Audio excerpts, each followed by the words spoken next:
विरार पश्चिम स्थित विजय वल्लभ हॉस्पिटल, जिसका दौरा किया आज हमारे वसई विरार समाचार की टीम ने। हमारे संपादक दिलीप कावरिया ने विभाग के सीईओ डॉक्टर दिलीप शाह से विस्तृत जानकारी ली और कोरोना के संबंध में चर्चा की, जिसमें बिल के संबंध में भी बहुत सारी चर्चाएं हुई। देखिए दोनों की विस्तृत चर्चा। नमस्कार, मैं दिलीप कावरिया वसई विरार समाचार में एक बार फिर आपका स्वागत करते हुए, कोरोना इस शब्द से ही दहशत और डर का माहौल पिछले 4 महीनों से फैला हुआ है। आज हम विरार की एक बड़ी हॉस्पिटल विजय वल्लभ हॉस्पिटल के सीईओ डॉक्टर दिलीप शाह से कुछ कोरोना के संबंध में बात करेंगे। नमस्ते सर। नमस्ते। वसई विरार समाचार में आपका स्वागत है। थैंक यू सर, जैसा कि पिछले 4 महीनों से ये कोरोना का डर लोगों में व्याप्त है, आपके यहाँ पे भी कोरोना का पेशेंट का इलाज हो रहा है, जरा उसके बारे में विस्तृत जानकारी दीजिए।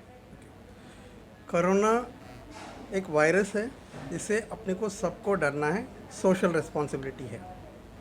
सबसे इम्पॉर्टेंट चीज़ है, गवर्नमेंट गाइडलाइंस देती है, पब्लिक को फॉलो करना है। मोस्ट इम्पॉर्टेंट चीज़ सोशल डिस्टेंसिंग। सेकेंड, जब तक वैक्सीन डेवलप नहीं होता है तब तक मास्क इज़ योर वैक्सीन, ये समझ के चलो। कोरोना दोनों टाइम से स्प्रेड हो सकता है, एक टच, सरफेस टच, और सेकेंड सबसे इम्पॉर्टेंट चीज़ है एरोसॉल इन्फेक्शन। आप अगर कोई भी कोरोना पीड़ित पेशेंट के पास हो फॉर सम टाइम तो आपको होने का चांस इज़ हाई। तो नॉर्मली उसको हम कॉन्टैक्ट टाइम बोलते हैं। अर्लियर कुछ दिनों पहले the contact time was about 20 to 30 minutes अगर कोई उसके पास। तो एटलीस्ट सोशल डिस्टेंसिंग बहुत इम्पॉर्टेंट है। ये हर सिटीज़न की जिम्मेदारी है कि वो कोरोना इस तरह फाइट करे। It is not just regulation, but अंदर से हर पेशेंट को अपने अंदर से आना चाहिए, यस मैं कोरोना की लड़ाई के अगेंस्ट में मुझे करना, मेरा रोल निभाना है। अगर किसी को कोई सिम्टम्स है, फीवर है, खांसी है, लॉस ऑफ टेस्ट ऑफ ये है, टेस्ट का सेंसेशन नहीं है, स्मेल नहीं आ रहा है, ऐसे कोई भी कंडीशन में इट इज़ बेटर आप आपके डॉक्टर को बताओ एंड उसका इलाज करो। कभी भी सपोज इवन सिंपल चीज़ लाइक खांसी फीवर है, घर पे भी थोड़ा बहुत सोशल डिस्टेंसिंग मेंटेन करके रखो, आइसोलेशन करो जब तक आपको मालूम नहीं है कि आपको खुद को कोरोना है। ये इम्पॉर्टेंट है बिकॉज बहुत बार ये देखा गया है, एक मेंबर पॉजिटिव होता है, वो घर को हर दूसरे मेंबर को स्प्रेड करता है। जिसको भी घर पे एक कोरोना लाइक सिम्टम्स है तो उसको जब तक हमको नहीं मालूम पड़े कि वो कोरोना है, हम उसको आइसोलेशन करना ज़रूरी है। सर, अपने ये विजय वल्लभ हॉस्पिटल में कोरोना का कब से इलाज चालू किया, कितने बेड की व्यवस्था है और आज तक कितने मरीज ठीक होकर गए? ओके, हमने around the 5th of last month, June 5 को हमने चालू किया कि डिसाइड किया कि हम कोरोना भी चालू करेंगे। पहला यही हमारे दिमाग में था कि अगर सब हॉस्पिटल कोरोना में कन्वर्ट हो तो विरार में कौन सी ऐसी बड़ी हॉस्पिटल है जो नॉन कोरोना पेशेंट्स को देखें।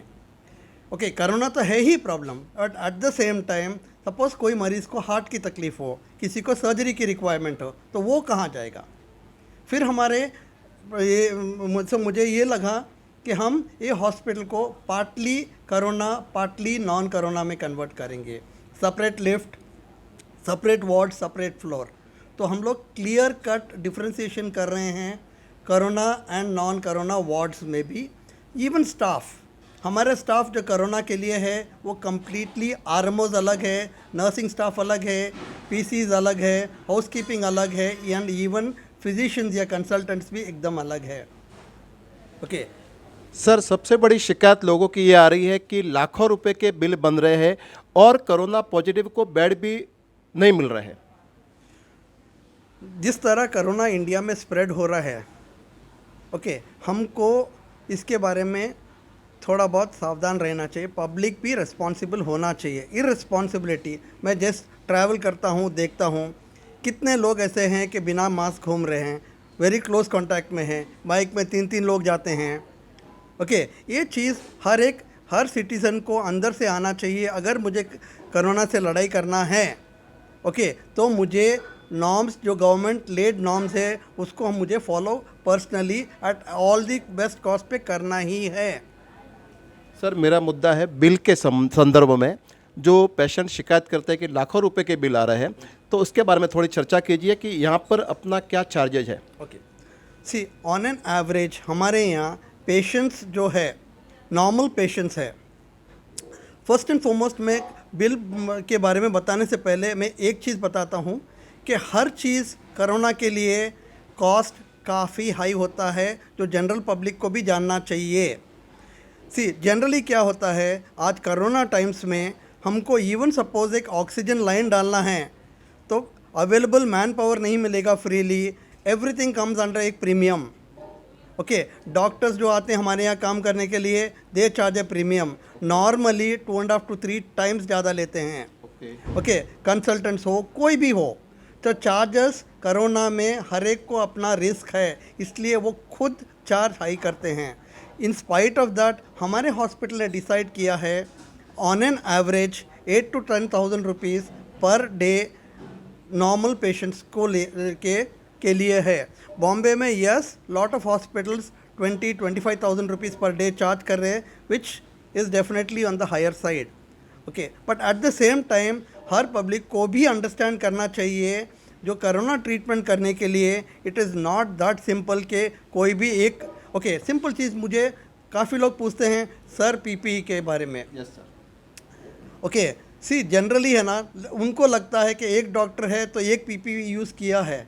नहीं, अगर सपोज़ मेरे विजय वल्लभ हॉस्पिटल में 165 का स्टाफ है तो 165 स्टाफ को PPE kits on a daily basis चाहिए, तो ऑब्वियसली कॉस्ट बढ़ेगा ही।